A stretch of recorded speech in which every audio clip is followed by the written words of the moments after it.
हे आहे गोकुळचं श्रीखंड, अगदी जिभेवर रेंगाळणार. जिभेवरच नाही तर मनावरही रेंगाळणार. गोकुळ श्रीखंड, मनावर रेंगाळणार. हातकणंगले तालुक्यातील दुर्गेवाडी येथील वसाहत नंबर 1 व वसाहत नंबर 2 मधील वारणा पाटबंधारे प्रकल्पाच्या मोकळ्या जागेवर मुख्यमंत्री सौर ऊर्जा प्रकल्पाच्या कामामुळे होणाऱ्या अडचणीबाबत तसेच गुंड प्रवृत्तीच्या ठेकेदाराने दुर्गेवाडीची पिण्याच्या पाण्याची मेन पाईपलाईन वारंवार सांगून सुद्धा फुटली आहे. त्यामुळे गावच्या पिण्याच्या पाण्याची समस्या निर्माण झाली. वसाहत नंबर 1 गट नंबर 1420 व वसाहत नंबर 2 गट नंबर 1719 या दोन्ही दुर्गेवाडीच्या पुनर्वसन व वसाहती आहेत.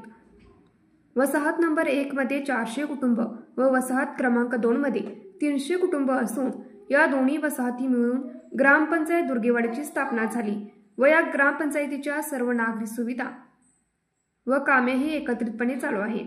प्राथमिक शाळा, धान्य दुकान, दूध संकलन केंद्र, आरोग्य सेवा, पाणी पुरवठा योजना, ग्रामपंचायत व 2 वसाहती रोजच्या दळणवळणाच्या रस्त्याने जोडलेल्या आहेत व ज्या मार्गाने जल जीवन मिशन योजना अंतर्गत नळपाणी पुरवठ्याची पाईपलाईन गेली आहे त्याच जागेवर सध्या मुख्यमंत्री सौर ऊर्जा प्रकल्पाचे काम चालू असून त्या जागेमधून वसाहत नंबर 2 ला जोडणारा रस्ता व दफनभूमी स्मशानभूमीला जोडला आहे.